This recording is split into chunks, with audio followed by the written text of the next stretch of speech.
Hey, welcome to Sisters Unfiltered. Lindsay and Ashley here. We're excited to be here today.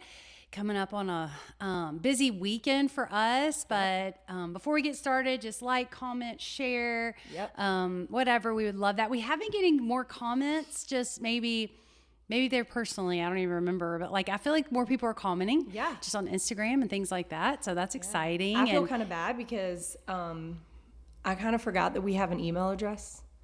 I didn't even know. You texted me and was like, "Hey, somebody did an idea on our email address," and I'm like, "Yeah, I'm sorry, I had no idea we had an email address." So I have never checked it. And the other day I was like, oh, I need to check that email. And I had to find the password. Like, I've never checked it. And there was a person who sent in a request in September. Oh my goodness, that's crazy. I mean, where do they find the email address? I don't know. She like, found where is it? She said, I think she found us on YouTube. And she was like, I love y'all's podcast. I just have an idea. And I felt so bad. I emailed her and I was like, I am so sorry that I have not checked this email. If that tells you anything of what kind of podcast. I know. I saw someone comment on TikTok and said, I love y'all's clips or listening to y'all. And then I went to like click on their profile. I have no idea who they are. No, I think that was. So I just posted 2 clips this last week of from our teenager episode. Yeah. And we had the most movement we've had on TikTok ever. Interesting. And people are still sharing it and saving it and as their favorites. And I'm like, that's great. And to be honest, I'm not so sure those people are going and listening to our podcast, but the more we get it out there and people share us, the more people will eventually click on our podcast. Yeah. But it's fine. Yeah. It's all good. Yeah. So we are just getting ready. We have our big women's conference this weekend. So we're so excited. We're going to hang out with all of our friends from our church and be doing that. So Lindsay and I are ready to go, but we're doing our podcast a little bit earlier this week because of that. Mm-hmm. And our girls are going for the first time, our teenage girls. Well, Lindsay's oldest and my daughter Ella. And I'm really excited for that too.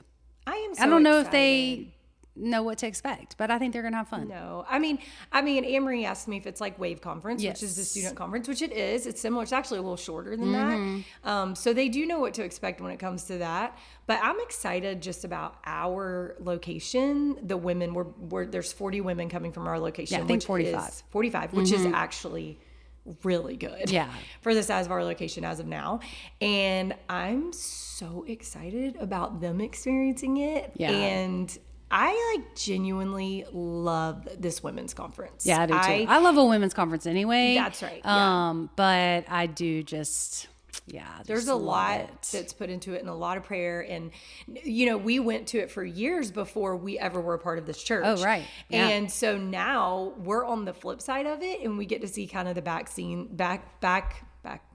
the scenes. Behind the scenes. I'm like, what am I trying to say? Behind the scenes, and it's just been really cool to see the behind the scenes in it, and truly the thought and the intentionality and the love for women and wanting them to just have a time to experience God's word and worship and be together. And I just think I told this to our Bible study women's ministry thing last week. I was like, there's just very few times where you kind of pause life and are able to do that. And I just love that our church creates a moment and a weekend to do that. Yeah. It's really such a good women's conference. I know there's a lot of women's conferences out there that are awesome. So I would love to encourage any of you women to attend a conference, a women's conference. But if you're in the Austin area and you don't know if one to go to, this happens once a year. It's at Celebration Church. It's called Radiant Women's Conference. And it's probably too late at this point for this one, and actually when you hear this episode, it's already going to be over now that I'm talking about 2027. 2027. Please write it down and I think it's like, it's usually it's the same. It's like March 4th and 5th or something like that. Well, I say it's always in March. It's bounced around. Yeah, radiantconference.com. Yeah. So anyways, it's amazing. Yeah. I don't know how to explain it. It is. It's so good. So we're getting ready for that. But today we're excited because one of our listeners gave us this idea to talk about kids and calling and just kind of how you navigate that with your kids. And so we're going to talk about that today. Yeah. And we were kind of on the calling in, purpose train as it is, because we had not our most recent episodes, but a couple episodes about women and being Oh, called. yes. Yeah. And, kind of later in life and what that looks like. So why not talk about kids and calling on their lives? Yes. And how do you encourage that in them?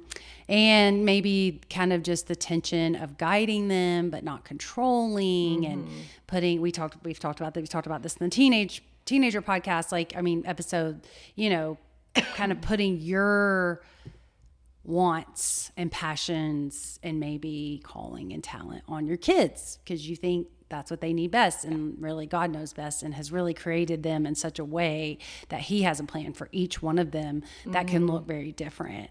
And there's so many scriptures about that too, just in God's word, just about how he does have in Jeremiah where God knows the plans he has for us, and he has for our kids, how we train up our children the way they should go and they won't depart from it. I think that has to do with calling as much as it does with behavior, or heart thing, and they're created for good works in Ephesians. And so everyone is born with a purpose. And I think you have to believe that first and foremost, that everyone's born with a purpose and that your kids are too. So for sure. Totally agree with that. And it's clear in the Bible that it says that. So sometimes it goes back to identity. It goes back to obedience. It's not, and when we say calling, I guess maybe we should kind of define what that is, because it's not so much like very specific, which it can be. So it's not like just your career or just your talent or just your gifting. Yes. It's kind of all encompassing. And then sometimes there's like assignments that we have that are for a season. But we're called for that season. So I don't want to like confuse people, but it's kind of a bigger topic than just like, oh, I feel really passionate about being a teacher. Or a mom or whatever. I think it's kind of bigger than that. Absolutely. And I think that you can see gifts in your kids from a young age. And I think that could feed into what God has for them to do. Or I agree with you. It's hard to say calling because it's like there's not just one calling over us. You know what I'm saying? There is one to be followers of Christ. Yes, that's the first ultimate, and but foremost. I'm talking about the kind that we have been asked to speak about. I don't think I think that ultimately there, like you said, there's seasons for different things. So, and there's giftings and I think we can see gifts in our kids that they can't see yet.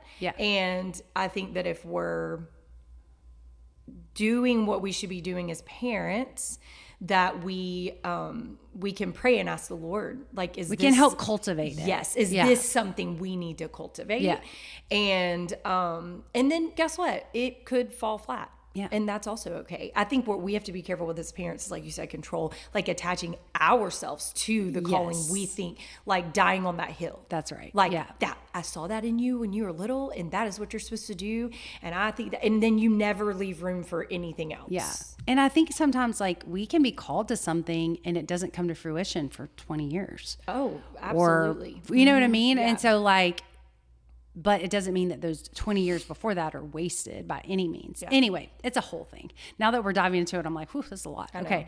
But first of all, our primary calling is our relationship with Christ, for sure. Our secondary calling, and I love like how this is put, but it's how our kids' gifts, talents, unique makeup is there to serve other people. Truly. It isn't for us. No, that's what I was going to say. I know our first calling is our relationship with Jesus, but I would say our next calling would be serving the kingdom.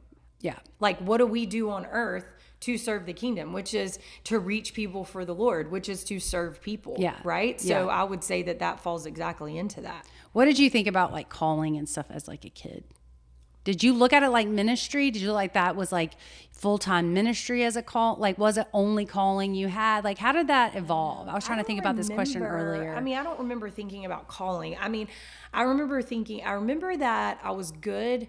As a kid, I was really compassionate and good at helping people. And mom and dad used to be like, you would be such a good nurse. You know what I'm saying? You would be such a good nurse. And so like, I remember knowing, because they would say that I was compassionate for people, that I never would, again, mom and dad were very good about not attaching us to anything Yeah. like that. But I remember knowing that I was like compassionate and I was good. So I don't really remember, maybe once you get in high school, but ever like focusing in on calling necessarily. Did you? I think I just thought of it. I always knew that it was something that always pointed back to Jesus. Yes. You know what I mean? Sure. And always had something to do with kingdom, like you said. Like I always knew calling was that.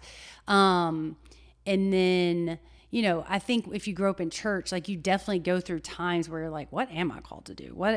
How has God gifted me? You know, and I think it's a combination of like passion, talent, gifts, seasons. Yeah. You know, that God puts in us. And so it's kind of a combination of all those things. But no, it's like I always kind of knew what calling was. I don't feel like it was like harped on very much, but I think as we served in the church, I think that's a huge thing. As we grew up, like our parents did a good job of really cultivating who we were. Yeah. You know, I don't feel like but I don't remember mom and dad saying like you're called to this or whatever. I think that the reason why they didn't was because they did what you said. They would speak the word over us, which might not be a specific like you're called to this. Well, it goes back to that identity piece. Yes. And you know, but something deeper. I think where we heard about calling and purpose and giftings was through, for sure, the church, but youth group. Yeah. Through youth group. I think that that's true. I think that that's where, and again, this is why it's important that your kids are in something else like that, involved in church, is because I think there's a lot of that. I think they really teach your kids like, God has a plan for you and he has a calling on your life and he has a gift that he's gifted you with. And what do you think that is? Yeah. Like that. And then the only way you're going to know that is to pray into it and Yes. ask for God's will to be done, that Yeah. you're available. Yeah. That you're kind of sitting there saying, God, I'll do whatever you want me to do. And I really feel like that was very wise of mom and dad, because they probably didn't want us to feel like we were like that they were labeling us already. Right. And that they were telling us what our calling was. You know what I'm saying? They would pray with us in things. They would call things out in us, but they never attached the word, this is your calling. Yes. Now, obviously, I think if the Lord spoke to them, you know, they would probably do that if they felt led to. But I don't remember that. I think more youth group and youth camps and, you know, is where that would. Well, as parents, like when your kids are little, you can start to notice some things in them, That's right? Like you can start being aware of what lights them up, what frustrates them, maybe how they are in a friend group. I'm talking like 10 and under, you know, when they're little. Yeah. I remember that. So Tyler, our oldest, I've talked about him a little bit. He's a creative. He's a musician. He can play all kinds of instruments, sing, all kinds of things like that. And Jeremy and I just didn't have a clue that this was something in him, you know, that neither one of us are very gifted in that area. And so, but our friend Brent was a musician, and Tyler was probably like, I want to say he was like 18 months old. I don't even know. Maybe he was a little bit older. And Brent was watching him. We were all in ministry together, and a musician came on the TV, and Tyler started keeping beat with this musician. And it was the first time that Brent, so somebody else in our life, called something out in our kid that we didn't even honestly kind of realize yet. Yeah. And he was like, Tyler loves music. Like, I mean, I think that he is gifted in music. Okay, he's like 18 months old. I was like, okay, whatever. But from then on out, his interests were so much like he loved the Wiggles, which I don't know if you guys know what the Wiggles is, but it's like this Australian kid band. And he was obsessed with them. And we had a microphone and we had a guitar and he started playing the drums when he was 3. And like, again, not on Jeremy and I's radar for sure, because we were not gifted in that area. Because sometimes you think like, oh, well, genetically your kids do sometimes get things that you're gifted in. And I think God does that in our families. But for this one, it was just kind of out of the blue. We did not even realize it. And I just think I see God's hand from that moment and what Tyler does now. He leads worship, and just, it's so cool to see that developed. And for a season of time, and we'll get to this in a minute, in high school, he wasn't doing that much. He did play the guitar some, but it was kind of like he tried to do a lot of other things that were more popular, that were more, you know, what teenagers want to do. And then God kind of just brought him back to to his calling. Yeah. And that was really cool to see. Yeah. You know, it just really stood out. But from the time he was little, like, is there anything you can think of in your kids from when they were like maybe 10 and under that you were like, okay, interesting, you know? Oh, for sure. I mean, Parker was it's actually funny because it seems to be the more musical kids, but Parker was the same way. We, you know, when he was like under the age of 2, he loved to beat on a drum. He loved stuff like that. And what's funny is we put him in a kinder music class, which is hilarious. We weren't sitting there being like, oh, he's going to be a musician. Yeah. We didn't think anything about it. We just were like, oh, he enjoys it. And then he didn't do anything. Parker was funny. He's my only kid that's ever been like this. Parker went through a time in middle school, I think it was middle school, where he was bothered because he wanted to know his gift. That's interesting. And he would say to me, Mom, what do you think I'm gifted at? I don't know if he was in youth group and they were talking about, or maybe it was before middle school, but he was older. He wasn't like super young. And he was so like bothered by it. Like, what is my gift? What do you think my gift is? And it was just so funny because at the time we didn't even know, because Parker didn't start playing music until 8th grade. And we did not even know. So, you know, he had that time when he was younger. I have a picture of him. A photographer came to our house, and he's probably 2 or 3. No, he had to have been 2. Micah was a baby, and I was getting Micah's pictures taken. And Parker, the cutest little bowl cut, playing a guitar. Yeah. Like, I have a literal picture of him playing in a guitar, sitting in the grass. So cute. And then fast forward, you know, to 8th grade, and he starts playing instrument. Yeah. And it's just so cool because like Parker wanted so bad to know, and I have been able to round back to that and be like, remember when you cared so much about wanting to know what your gift, one of your gifts is? Yes. And that is music. Like that's one of Parker's, you know? But then it's funny because like we weren't hyper focused on this with any of our kids. I'm with you. Like, I feel like you spot things in your kids and you just say, man, you're good at that. Like, that's so good. But I'm not going to put them in a box and say, that's it. That's what you're doing. That's what you're doing, which I think maybe happens more than we realize with parents, or more with sports, maybe. Yeah. And maybe sometimes it's unintentional. That's right. But anyways, my point is, it's funny. The opposite thing happened with Micah. Micah has always been like more of an athlete. Like, that's always been his jam. Yeah. He was more of an athlete. He's always had good hand-eye coordination. 5 years ago, I would have said Micah's not musical. Like, that's not his thing. He's never been interested in it, never cared about it. And like, I don't know what it was, 2 years ago in the summer, he was like, I'm going to learn how to play the guitar. And we were like, okay, whatever. He picks up an acoustic, plays every single day. Yeah. And he is so good. He plays acoustic and he's learning the electric right now. Yeah. And I'm like, what? I would have never seen that coming. If I would have pegged Micah's calling back when he was younger, I would have never said. Yeah. And again, calling is one of his gifts. Let me say that. Not calling. One of his gifts that he can use for the kingdom. You can use for the kingdom. You know? And so like, I don't think that calling is so big. It's so much bigger than that. But anyways. I think it's good though to talk about how as parents we can help cultivate this and help them see the things that God has put in them that's unique and just them. I mean, and another example I think about is Sam.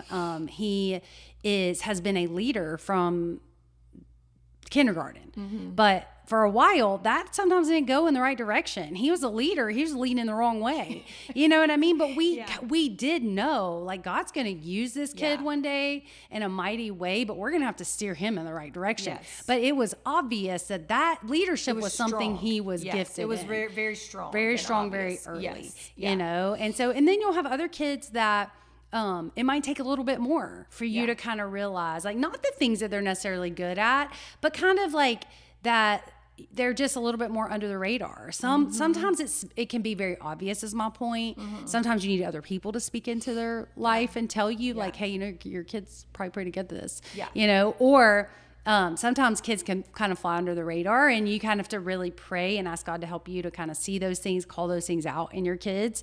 But I think you can start to see those even when they're younger. But I think it's important what Lindsay said that our parents did, and that is to just speak identity over them, right? Like, and those things are true no matter what, that you're just speaking the word over them. You're telling them who they are, how God made them, you know, what God's called them and everyone to, but reminding them from 10 under, like, you're just speaking life over them and what they're going to do. And honestly, you do it not even knowing what the future holds, but you're just doing it because you're like, this is what God's word says. Yeah, you know, exactly.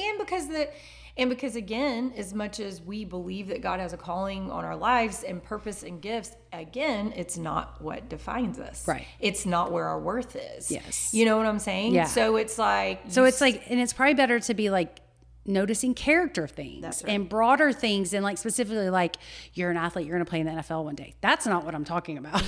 No. You know, it's just a little bit different. But do you want to share what you were telling me earlier? Yeah, no, I just loved, like, Mom and Dad prayed this over us a lot, and I actually love to speak this over my kids and just in my quiet time or over them. But and I've probably spoken about this scripture on here, but it's Daniel 1:4, and it says, and what Mom would do and what I do is I'll fill my kids' names in it. So it's like, Parker, you are youth without blemish, of good appearance, skillful in all wisdom, endowed with knowledge, understanding, learning, and competent to stand in the king's palace. Yeah. And I feel like that kind of just, I don't know, I like love that scripture so much. And I know I feel like I say that about a couple different scriptures, but I love it because like it's so strong, and it's like it's talking about even like you're good looking, like you know, so that is something that kids struggle with, like being confident in what they look like. You're youth without blemish. You are beautiful. But not only that, you're smart. You have wisdom. And I love in understanding, but I love the end where it says, and you get to stand in the king's court. And so back when this was written, it was an honor to stand in the king's court. And I am like, because it's talking about Daniel, and I'm like, but that I speak over my kids. And that's what Mom and Dad spoke over us.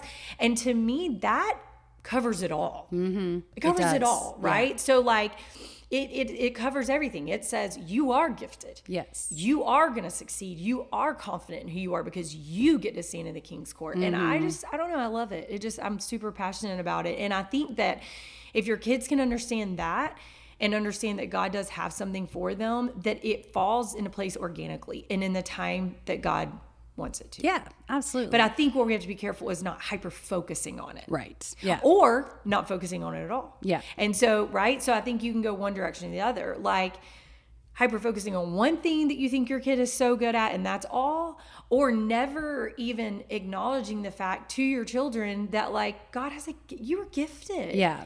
You know? I think too at those ages, like when they're young, like just create exposure, but not pressure. Yeah. You know, like let's just make environments where they can try a lot of different things.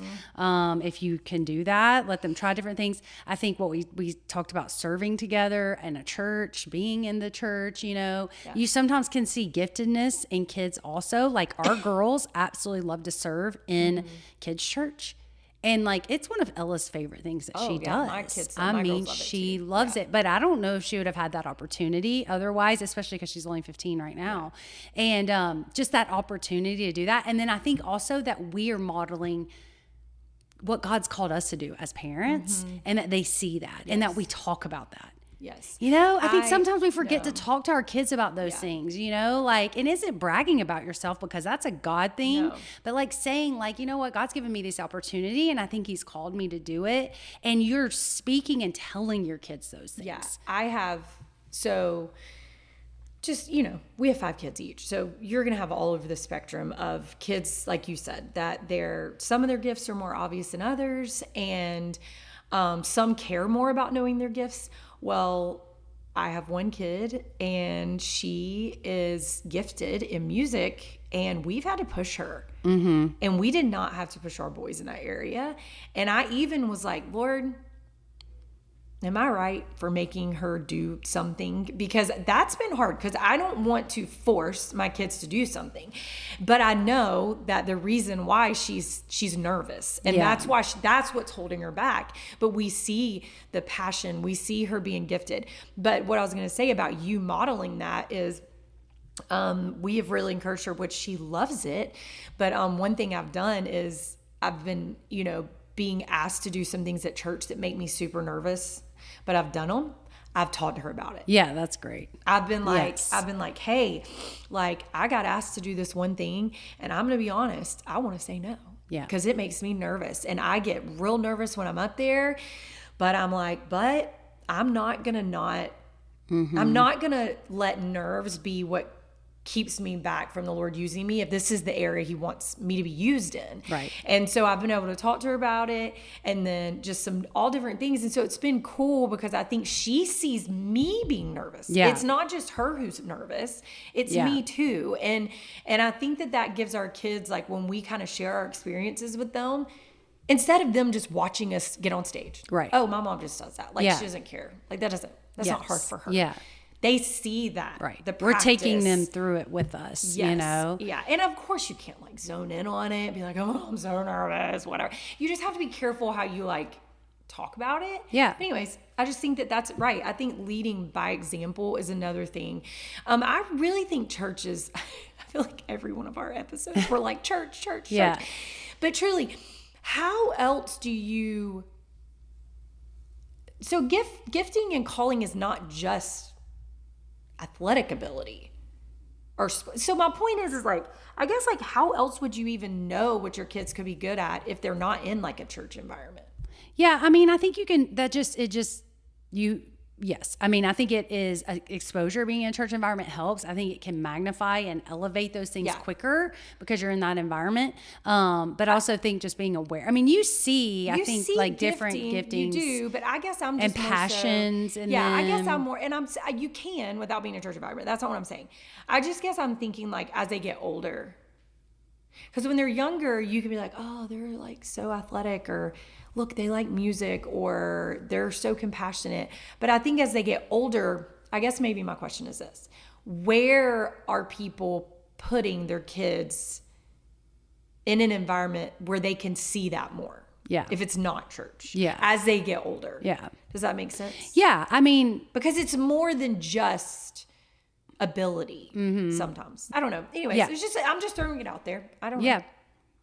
I can understand. I can see it in school stuff, or like, like student council, like seeing your kid really lead in that way, or being in the choir at school. So I can see all that, but you're not there as much to really know, kind of really see the giftings and stuff. Anyways, church to me is just a much easier way to go about it. But go ahead. Sorry. I think we can pray over their gifts. We can pray that God would help us to see them, for them to see their gifts. You can ask them to be praying to hear God's voice as well, when they're that age.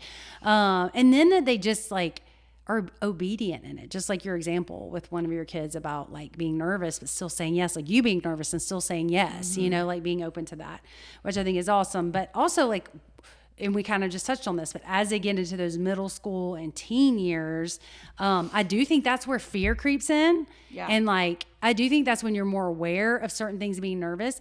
For instance, we talked about this too. We always made our kids do talent show, and our brother also with his kids. And I feel like all of us did that so that they wouldn't be scared to be on a stage. Yeah. So that is one thing that I've tried to tell other people this in our school, that I make our kids do theater arts for 1 year. Oh yeah, middle school. In middle school, because of that reason too. And I try to explain, because I know theater arts can be a little liberal. And so you kind of have to be careful of that. But the theater arts in our middle school, it's not like that. It's like a bunch of skits. But it's the same thing. I've tried to tell people, I really believe that one reason why my boys have so easily gone on stage and played instruments is because of theater arts in the talent show. Yes. Because they've just had exposure to being on stage, and they're just like, okay, whatever, right? Yeah. I do think that helps. Oh, I do think it helps. I mean, I think it helps them know if they want to do something or if they don't. Yeah. Yes. Like sometimes you try stuff and you say, that's not for me. Yeah. But I think middle school going into high school, also it's a great time to ask a lot of questions. Hey, what are you passionate about? What gives you life? I think if you ask somebody 10 and under that, they're like, what are you talking about? But to act, cause they're coming into their own.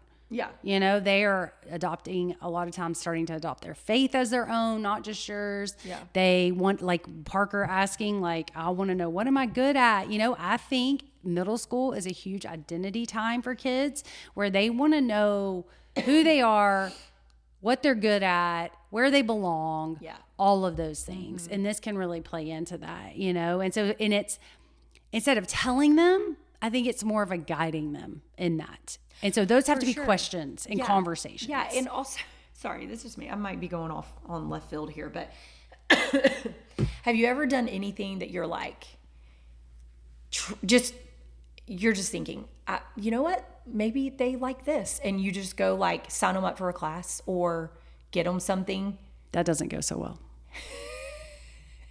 Depending on the kid. Yeah, but like, you're just like trying. So like Ava May, I think she has an artistic side to her. Yeah. I don't think she's very musical, but hey, joke's on me sometimes. I didn't think Micah was either. So Yeah. Ava May might show me that she's musical. But she's never been like into dancing like the girls used to love to dance. Like she's never done, she'll do it, but it's just not her thing. So she is a good artist. Yeah. And so I was like, girlfriend can draw. She's so good. And I bought her stuff, like gifts, like paintings. Oh, right. Like stuff to paint, thinking like she's going to love this. And she's just never really cared. Yeah. And I'm like, I missed the memo. Yeah. I'm like, I thought she would love it. Yes. That's what I'm talking about. Yeah. Because I do think that's us helping cultivate it. Yeah. And Even if we're wrong, Yeah. we're just trying to help different But I think things. as they get a certain age, older, you can ask them. Oh, you for know, sure. like Yeah. you can. Yeah, I meant more when they're younger. Yeah, you can talk about it and you can, Yes. yeah, like, I mean, to me, it's also like how like your kids, and this is going back to when they're younger, but they have interest in things that like, I don't care if you put a truck in front of a kid or put a Legos in front of them. Yeah. They're probably going to choose one that they're passionate about. Some kids love trains and trucks, and some kids love Legos, and some kids love, you know, heroes, and some kids love sports. And like I know my boys, they definitely had things that they were drawn to from an early age, you know, and you can start to see their passions. And one thing I've said before on this podcast, I don't want to say again, is like, as a parent, it's so good to be what they're into.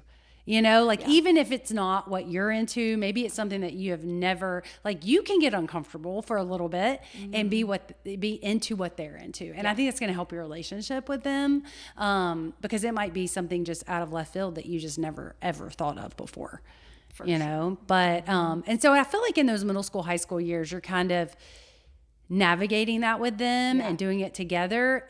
But what about like when your kid wants to quit something they've done for a long time? Or it kind of changes, you know, like their passion or their dream or whatever. Like I remember, again, I personally don't, kids can be athletic and good at sports. I don't know how much that has to do with calling. I think they can be used for sure, for the kingdom and stuff. But like, I remember Wade quit baseball.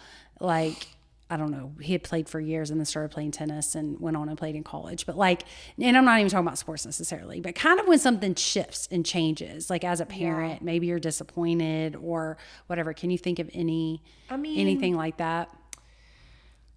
I don't really feel like my kids have done that necessarily. Like for Micah to graduate early, he quit lacrosse, and but he wasn't in that forever. And I loved watching Micah play lacrosse. Yeah. And he was a good player. But he never wanted to play in college. So that, and I also knew, you know, like I gave Micah options. Like I was like, because the whole deal was that if he was skipping his junior year, then he was going to have to play on varsity. And there was all these players that played his position that were way better than him.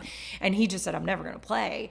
And it wasn't pity party. It was just, that's the facts. Yeah. And so I, you know, gave him options. Like, do you want to play?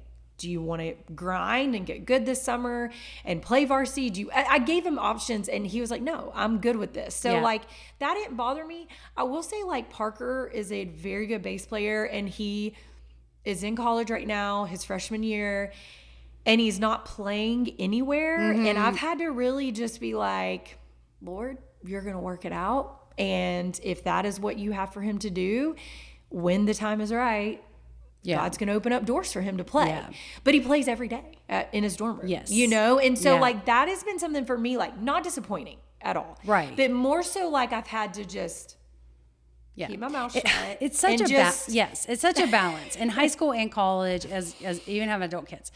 There's such a balance in parenting. I think it's where the Holy Spirit comes in, because it's like you see things in them that maybe they don't see. And so you want to push in that direction if they can't. You don't want them to play it safe. You want them to step out. Also, depending on their dreams, I can have a tendency to be a dream crusher.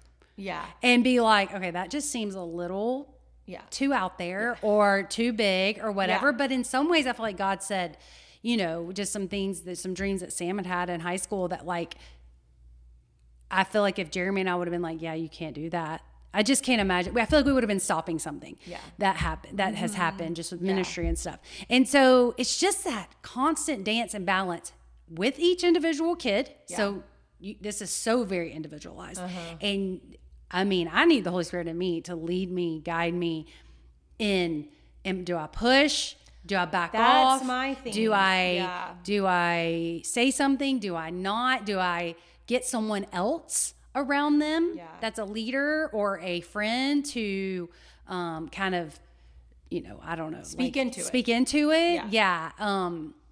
Because we have had all of those situations and more. Yeah. Like with all of our kids, honestly.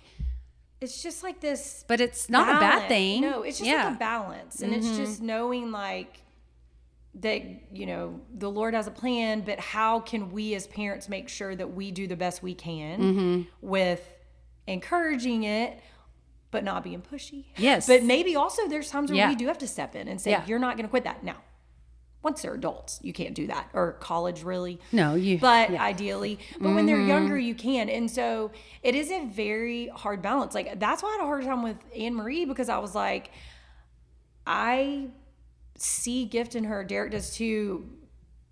But how much do we make her do? Yes. And I remember I would just say, like, you have to give it a chance. Yeah. Like, whatever it is, you're going to give it a chance. Or I'm going to tell you this, parents, we sometimes let our kids say yes and no to things because they're getting these text messages and all this stuff that we don't know about. Yeah, that's true too. And I have to have conversations with our kids, like, and I probably need to have one right now, actually. Like, hey, if you get asked to do something, you come and talk to me. Yes. Like, you're not allowed to answer. Yeah. Because a lot of people, I think, are giving their kids too much freedom in that. And their kids just might not feel like doing it that day. Yeah. And so they just say no. And I just feel like we have to help to do that. But let me just say this. What I don't want to do is I'm not going to say who this person is, but I know someone who they were in a very musical family, and that the parents never taught them any instruments or anything. Never even asked or even, said, like, do you want to play something? Even though they knew how to play. Yeah. And led worship and all this stuff. And then now that person, as a grown adult, plays instruments and is so good. Yeah. But says, and this person's not mad at their parents, but they say, like, they just are like, why? Yeah. Like, why did they never teach me Yes. or even give me the opportunity to play anything? Because this person has a real gift. And it's like, they would probably be so much further along or so much more confident had they been given that opportunity from their parents all those years ago. Yeah. So that's what I want to be careful with, is like, it's just a balance. Yeah.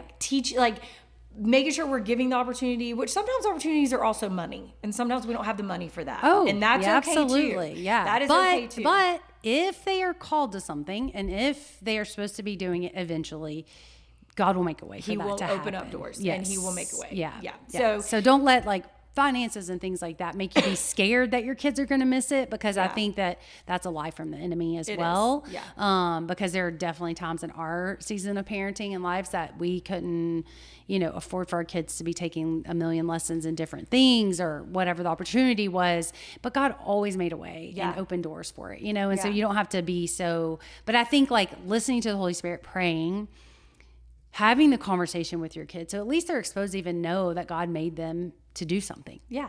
And to do something big for Him and what that looks like. But and I think you're right. I think you hit it right. Is us as parents being willing to say yes, especially if they have this grand idea, in high school, that we feel like is so inconvenient to us. Yes. That has been Micah said yes to getting these worship people every month for LT Collective. And I'm over here why did you do that? Because it's so hard to make sure you have someone leading worship at LT Collective every month. And I am why did you say yes to that, Micah? Yes. And I am so proud of him, because he did, and he's done it, and God has provided, and he has had times where it stressed him out, but he's been able to see the Lord provide. And I'm over here you know what, Lord, if I would have said no to that, nope, you're not doing it. I have done the same thing on the smallest scale. Grayson took on getting the bus for prom. Okay, that is what an adult does yes. normally, but Yeah. he took it on himself in high school to do it. That's everybody has to pay money. a He lot. has to contact Yeah. the driver. He has to make sure they show up all the times. And like so badly, I wanted to be like, Grayson, do not take that on. Please don't take that on. Like let somebody else do it. Let a parent do it. Whatever. It's usually the girl moms, by the way. Shout out girl moms. They take care of all those details. But he wanted to do it, and he was just so, and I don't think it was actually easy, but I actually think he learned some leadership skills and some planning skills and some like, some conversations about, Grayson, you can't control it because you're working with a group of people. You have to be open to things. Like, it was really good. Part of me wants to say, don't do it, because you know what? I don't want to be bothered by it. And I also know that sometimes those things can backfire on you. But then I'm like, you know what? This is good for him to do. It is. But sometimes in the process, I'm not like, oh, yay, I'm so glad you're doing this. Me too. I'm like, I wish I would have never said yes to this. Yeah. But yes. it is. And so I do think that I know we're not being specific, because there's no handbook written on how do you know what your kids are called to do? How do you cultivate giftings in them? There's nothing besides the Word of God in speaking over them and exposing them to it, but also not being so hung up on it. Yeah.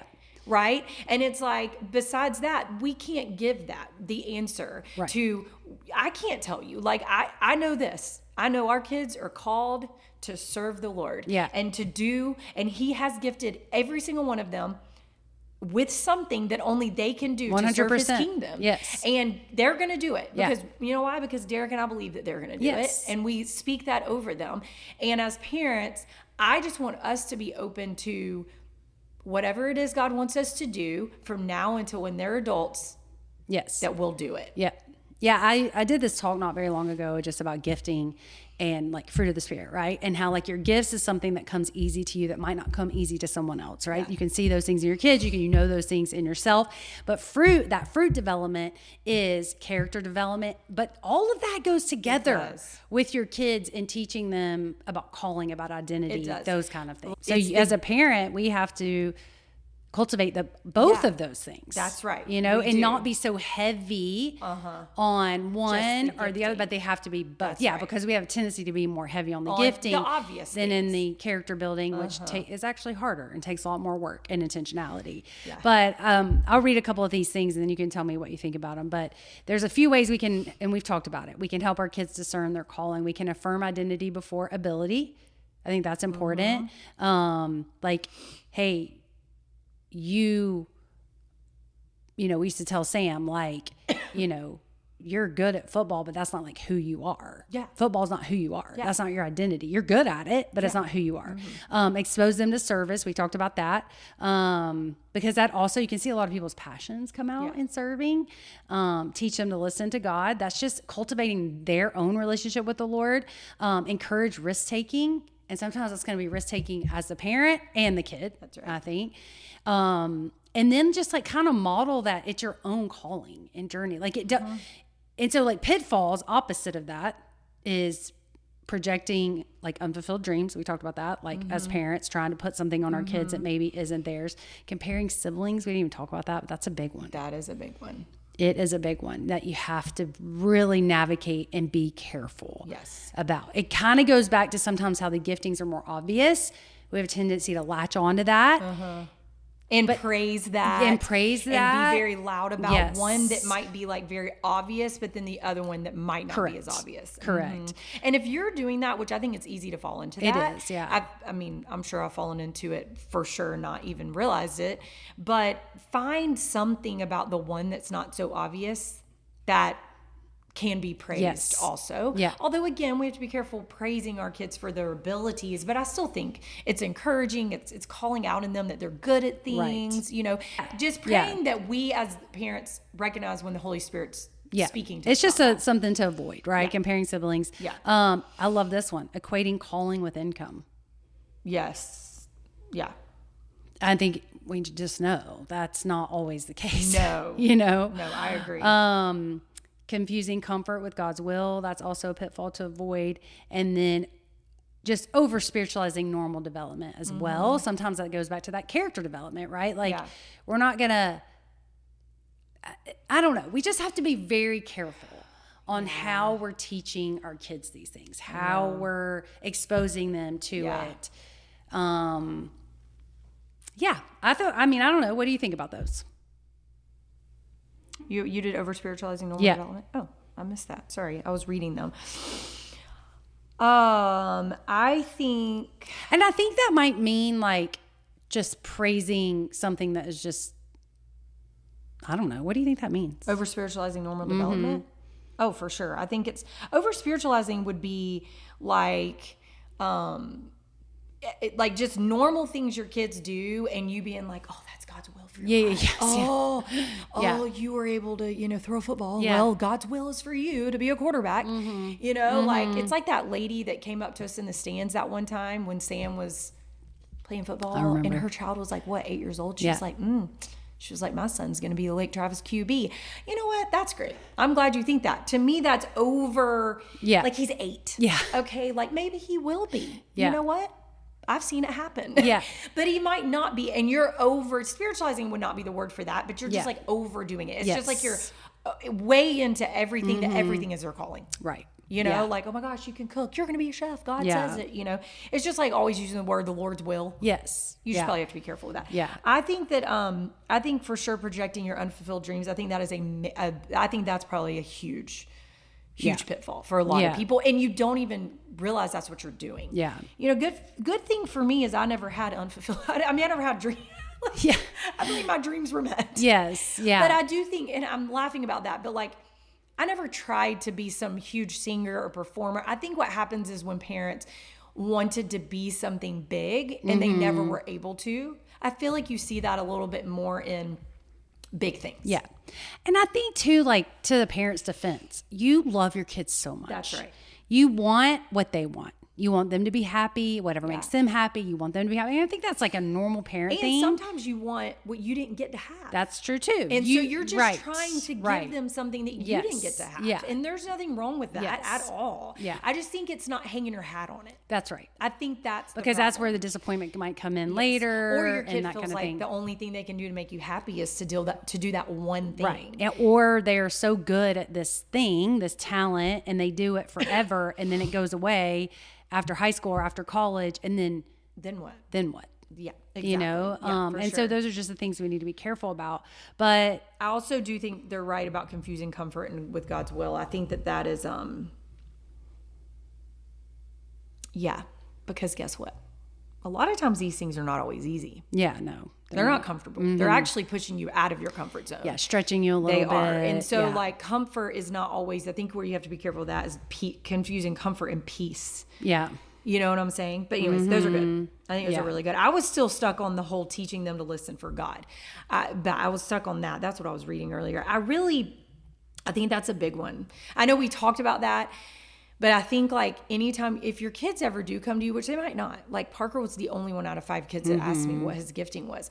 And it's teaching your kids like, hey, if you want to know that, like Dad and I will pray with you, but you ask the Lord to show you what you're good at. Yeah.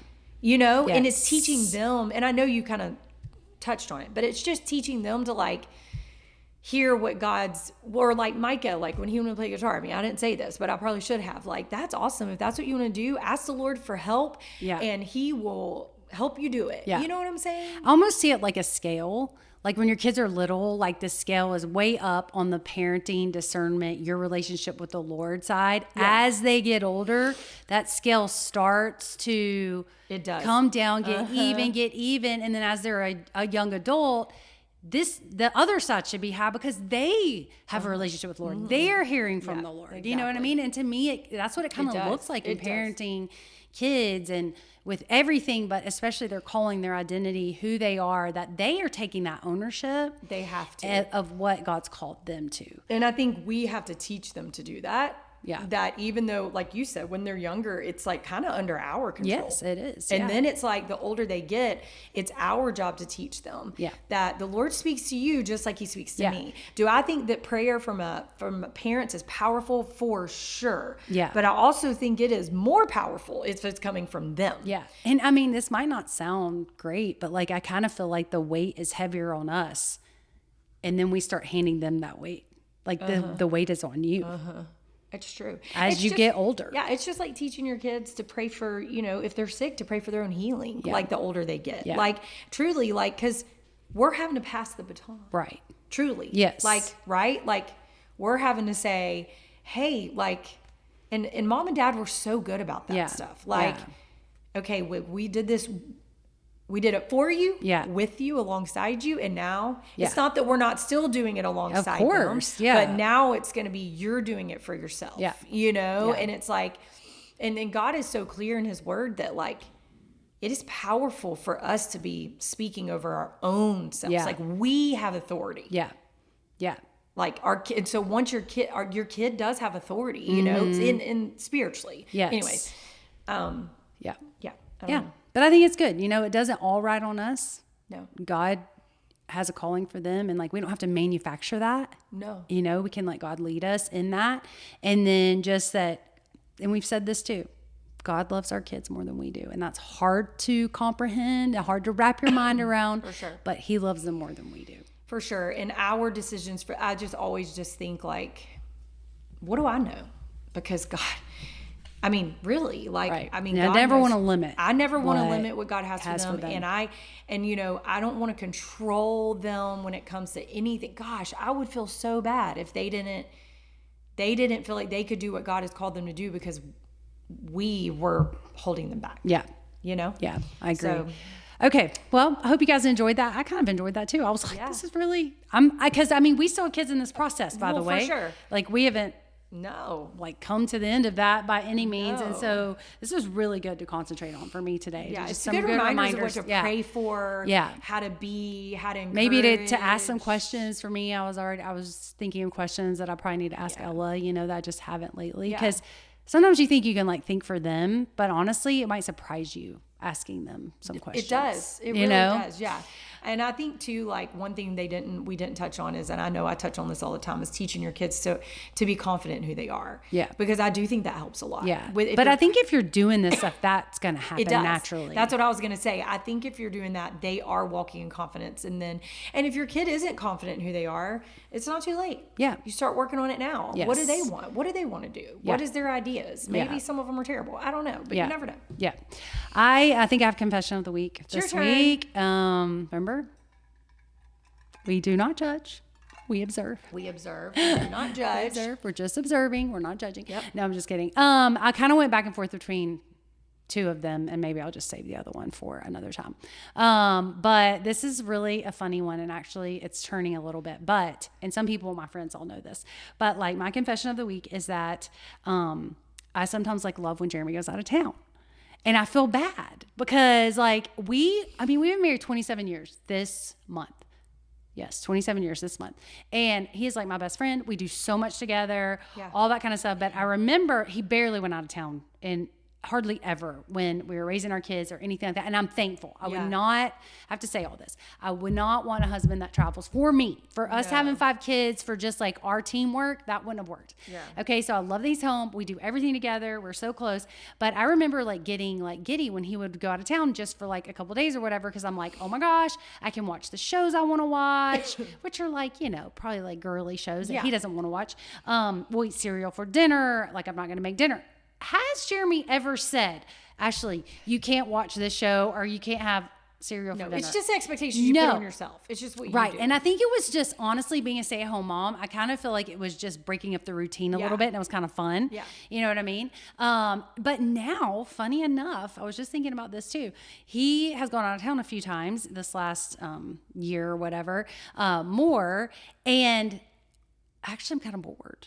Every show we watch together. And so I don't watch it without him. You can't watch it without him. And then a lot of our kids are out of the house and it's just Ella and I, and Ella and I have a great time too. But she might be on the phone with her friends or whatever. And I'm man. And so it's just funny because for a long time I'd be Jeremy's out of town. Also having the whole bed to myself, you know what I mean? And I feel it's a confession because I always feel bad when I say that, because then I always have people like you who are I don't really like my husband to go out of town. I just like to be with him 24/7, and it makes me feel bad. And I feel bad too because Jeremy's so sweet. He's always he doesn't feel the same way, I don't think. Maybe he does. I should ask him. Yeah, you should ask him. I know so many people who feel that way. And for some reason, I just have never, like, I'm not like, oh, well, first of all, Derek's the same way. It doesn't travel hardly ever. But I'm like, I don't like it when Derek goes out of town, but I'm not like, but I do like it I like it sometimes when Derek's home in the mornings and goes into work later. And then there's some mornings when I'm like, okay, can you go to work? You know, like. So in the same way. It's the same thing. Yeah. So my point is, I don't totally feel, the only time I've ever felt a little bad is when we have taken our beach trips with the girls, is when we've all, not the girl, our friends. Yeah. Sorry, not our kids, our friends. And we're only gone for like 2 nights or 3 nights, 2 nights, 3 nights. 3, and I think. I always feel bad because I love it so much. I'm not quite ready to come home. Right. And I'm like, I feel so guilty. Right. Because I don't feel quite ready to come home yet, but I wouldn't want to stay much longer. But I'm always right. You're like, I would just like one more night. Day. And I'm like, that means I have literally felt guilty for that. Yeah.